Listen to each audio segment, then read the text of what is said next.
श्रीगुरुभ्यो नमः। हरि ओम। श्री महागणाधिपतये नमः। श्री महासरस्वत्यै नमः। श्रीगुरुभ्यो नमः। हरि ओम। यक्कर्ता जगतां भक्ता संहर्ता महसां निधिः प्रणमामि तमादित्यं बहिरन्तस्तमोपहम्। यक्कर्త ఎవరు కర్త? అందరినీ రక్షించే కర్త. జగతాం భర్త, జగత్తు మొత్తాన్ని పోషించేవాడు ఎవరు? యక్కర్త జగతాం భర్త. సంహర్త, అందరినీ రక్షించేవాడు ఎవరు? సంహర్త. మహాసాం నిధి, ప్రపంచంలో ఉన్నటువంటి 84 లక్షల జీవరాశుల్ని పోషించేవాడు ఒకడున్నాడు. యక్కర్త జగతాం భర్త సంహర్త మహాసాం నిధి ప్రణమామి తమాదిత్యం బహిరంతస్తమోపహం. అందరికీ ఎప్పుడు ఒక చోటనకుండా ప్రపంచం మొత్తం కనబడేటువంటి సూర్య భగవానుడు. ఆయన వల్ల మనం అందరం బతుకుతున్నాం. మన ఇంట్లో ఏదైనా కొద్దిగా ద్రవ్యం తెచ్చుకుంటే ఒక నెలకో లేకపోతే 2 నెలలకో 3 నెలలకో తెచ్చుకుంటే ఎక్కువ రోజులు ఉంటే పుచ్చిపోతాయి, తింటారు మీరు. కానీ భగవంతుడు అనేవాడు 84 లక్షల జీవరాశులు తినడానికి ఆహారాన్ని ఇస్తున్నాడు. అటువంటి సూర్య భగవానుడికి ముందుగా నమస్కారం చేసి ఇప్పుడు మే, జూన్, జూలై ఈ 3 నెలల యొక్క రాశి ఫలితాలు చెప్పుకుందాం. ఈ రాశి ఫలితాలు ఎట్లా ఉన్నాయంటే, మే నెలలో మాత్రం గురువు మిథునంలో ఉన్నాడు. జూన్ వచ్చేప్పటికి గురువు కర్కాటకంలోకి వచ్చాడు. మారింది ఈ గ్రహం ఒక్కటే. తర్వాత కుజుడు మే నెలలో మీనంలో ఉన్నాడు కుజుడు. జూన్ నెల వచ్చేప్పటికల్లా కుజుడు మేషంలోకి వచ్చాడు.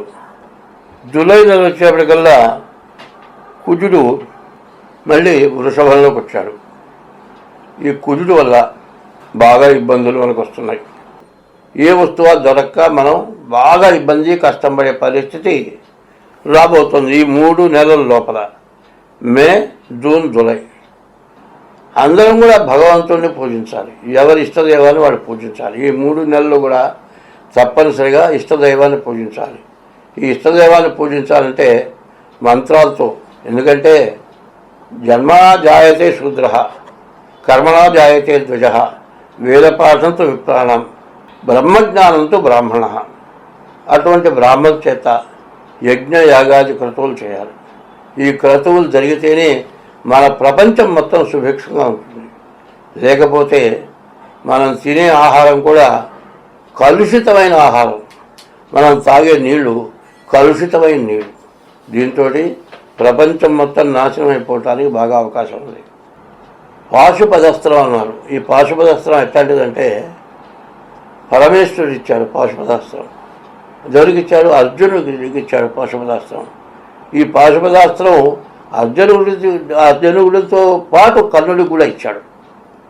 ఈ కర్ణుడికి కూడా ఇచ్చినప్పుడు భూమిలో ఉన్నటువంటి నేతిని పిండినప్పుడు భూదేవత శపించింది, నీకు అవసరమైన టైంలో నీకు పాశుపదాస్త్రం గుర్తు లేకుండా పోవుగాక. అంతే. భూదేవత నెయ్యి తాగాలనుకుంది, ఆ నెయ్యి పారబోసుకున్నాడు. ఆ నెయ్యి పోవటం చేత ఆ భూమిలో చక్రాలు కూరుకుపోవటం ఒకటి, పాశుపదాస్త్రం గుర్తు లేకుండా పోవటం ఒకటి చేశాడు కర్ణుడు. అందువల్ల పాశుపదాస్త్రం వచ్చి కూడా ఏం చేయలేకపోయినాడు. అర్జునుడు పాశుపదాస్త్రంతో మరి దుర్మార్గులైన దుర్యోధనాది 9 తమ్ములు, తర్వాత ధృతరాష్ట్రుడు, కళ్ళు లేనటువంటి దుర్మార్గుడైన ధృతరాష్ట్రుడిని గెలవగలిగాడు. కాబట్టి మనం ఇప్పుడు వస్తున్నది ఏంటంటే, దుర్యోధనాది దుర్మార్గులు, ధర్మరాజు లాంటి మంచివాళ్ళు బతకటానికి మార్గం లేకుండా పోయింది. కాబట్టి ఇప్పుడు యజ్ఞయాగాది క్రతువులు తప్పనిసరిగా జరగాలి. ఇది మాత్రం గట్టిగా గుర్తుపెట్టుకోవాలి. 2026వ సంవత్సరం మే నెల 10వ రాశి మకర రాశి ఫలితాలు చెప్పుకుందాం. ఈ మకర రాశి వచ్చేప్పటికల్లా మరి ఏలినాటి శని అయిపోయింది. ఏలినాటి శని అయిపోయింది కదా అనుకుంటే మరి కుజుడు 4ంట పడ్డాడు. ఈ కుజుడు 4ంట పడటం చాలా ఇబ్బందికరం కారణం. ఎందుకంటే ద్వాదశాష్టమ జన్మస్థం శని అంగారకో గురుహో కుర్వంతి ప్రాణ సందేహం స్థానచలనం ధనక్షయం. ఈ 3 మే, జూన్, జూలై ఈ 3 నెలలకి దాదాపుగా ప్రత్యేకించి చెప్పేది ఏమిటంటే బాగా పెద్ద సమస్య, తట్టుకోలేని సమస్య, దాని నుంచి బయటపడటం కోసం చెప్పడం జరుగుతుంది. మరి కుజుడు అర్ధాష్టమంలో ఉంటే ఏమిటంటే ద్వాదశాష్టమ జన్మస్థం శని అంగారకో గురుహో కుర్వంతి ప్రాణ సందేహం స్థానచలనం ధనక్షయం. ఇప్పుడు కుజుడు 4ంట ఉంటే ఏమిటంటే మరి బతకడం చాలా కష్టంగా ఉంటుంది. ఉన్న స్థలాల నుంచి వెళ్ళిపోవాల్సి వస్తుంది. ఇంట్లో నుంచి కానీ లేకపోతే చేసే వ్యాపారం, ఉద్యోగం దగ్గర నుంచి కానీ మానుకొని రావాల్సి వస్తుంది. విపరీతమైన డబ్బు ఖర్చు. ఈ డబ్బు ఎట్లా అవుతుంది? ఏ రోగాలు, ఏవో సమస్యలు, మరి ఇట్లా రకరకాలైన సమస్యలు, ఇంట్లో ఏ రిపేర్లు, తప్పనిసరైనవో ఇట్లా అనవసరమైన తప్పనిసరైన చేయటానికి ఆపటానికి వీళ్ళని ఖర్చులు వస్తాయి.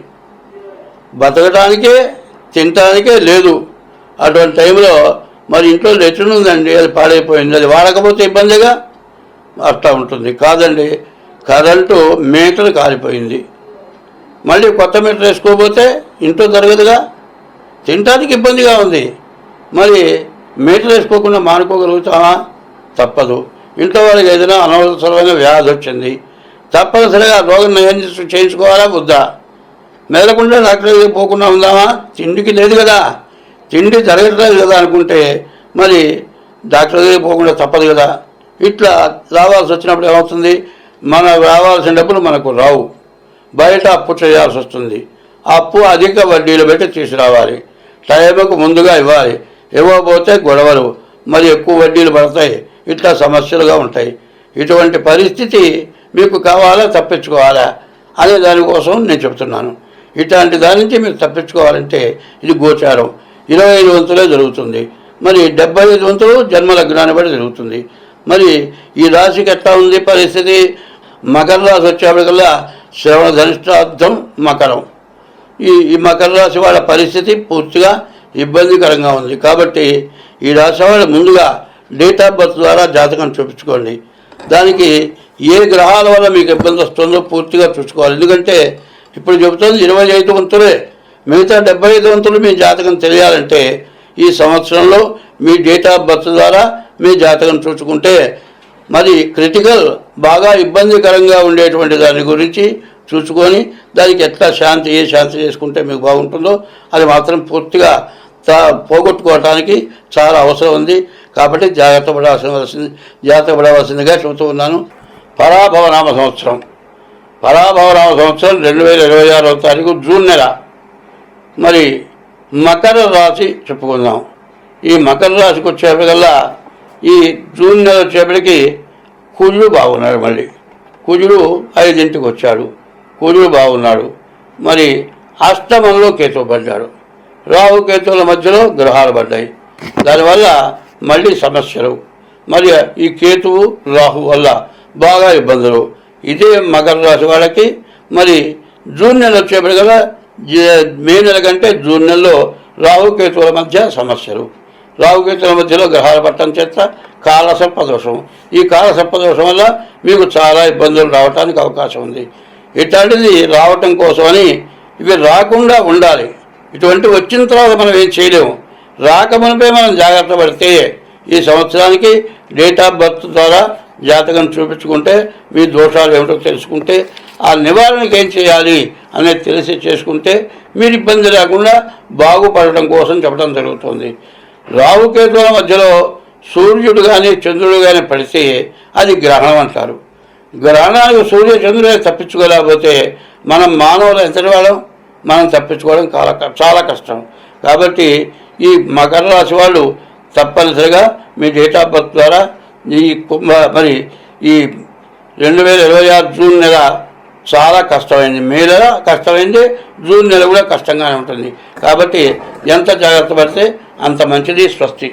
2026వ సంవత్సరం జూలై నెల ఈ పరాభవనామ సంవత్సరం మకర రాశి 10వ రాశి మకర రాశి జూలై నెల 2026 సంవత్సరం మరి పరాభవనామ సంవత్సరం యొక్క ఫలితాలు తెలుసుకుందాం.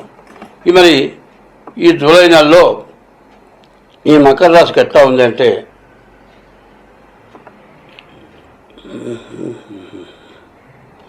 అష్టమంలో శుక్రకేతువులు. ఈ శుక్రకేతువులు పూర్తిగా బాగాలేరు. ఈ రాశి వాళ్ళకి గురువు ఒక్కరు తప్పితే ఏ గ్రహం కూడా బాగాలేరు. ఈ గురువు వల్ల కాస్త విద్యా ఉద్యోగం, బుధుడు బాగున్నాడు, బుధుడి వల్ల వ్యాపారం సాగుతుంది. మరి ఈ అష్టమంలో శుక్రుడు ఒకడు బాగున్నాడు, శుక్రుడు వల్ల వివాహం కావడానికి అవకాశం ఉంది. కానీ ఈ అష్టమంలో శుక్రుడు పట్టడం కూడా కొంత ఇబ్బంది. ఎందుకంటే వివాహం అవుతుంది కానీ ఎన్నాళ్ళ నుంచో సంబంధాలు చూస్తే దొరక్క బాగా ఇబ్బంది పడి చివరికి ఏదో సంబంధం దొరికింది లేదు తొందరపడి వివాహం చేసుకోవడం జరుగుతుంది. ఈ వివాహం చేసుకున్న తర్వాత పెద్ద సమస్య కూర్చుంటుంది. జాతకాలంటే చాలామంది ఏం చేస్తారంటే నక్షత్రాన్ని బట్టి బాగుందా లేదా, సంఖ్య ఒకటి అడుగుతారు, సంఖ్య వల్ల బాగుందా లేదా ఇది అడుగుతారు. ఇట్లా కాదు, దీనికి షష్టాష్టకాలు అని ఉన్నాయి. షష్టాష్టకాలు ఎట్లా ఉంటాయో చెబుతాను. ఇప్పుడు మేషరాశి ఉందనుకోండి, మేషరాశి వచ్చేప్పటికల్లా 8వ రాశి వృశ్చిక రాశి, వృశ్చిక రాశి దగ్గర నుంచి మళ్ళీ 6వ రాశి మేషరాశి. మరి వృశ్చిక రాశి వాళ్ళకి మేషరాశి వాళ్ళకి పనికిరాదు. అట్లాగే వృశ్చిక రాశి పెళ్లి కొడుకు అనుకోండి, మేషరాశి పెళ్లి కూతురు అనుకోండి. షష్టాష్టకం అంటే ఏంటి, ఇద్దరు ఒక చోట చేరితే ఇక సరిగ్గా పచ్చి గడ్డి కూడా బగ్గుమని మండుతుందట. ఎందుకంటే మామూలు గడ్డి మండటం వేరు, పచ్చి గడ్డి కూడా మండుతుంది. ఎందుకంటే అంత శత్రుత్వం ఉంటుంది. చాలామంది తొందరపడి డేట్ ఆఫ్ బర్త్ ద్వారా జాతకం చూపించుకోకుండా జన్మ నక్షత్రాల ద్వారా షష్టాష్టకాలు ఉంటాయి, ఆ షష్టాష్టకాలు చూడటంలా. సంఖ్య కూడా బాగుందా, సంఖ్య బాగుంటే కాదు కావాల్సింది, షష్టాష్టకాలు ఉండకూడదు, కాల సర్ప దోషం ఉండకూడదు, కుజ దోషం ఉండకూడదు.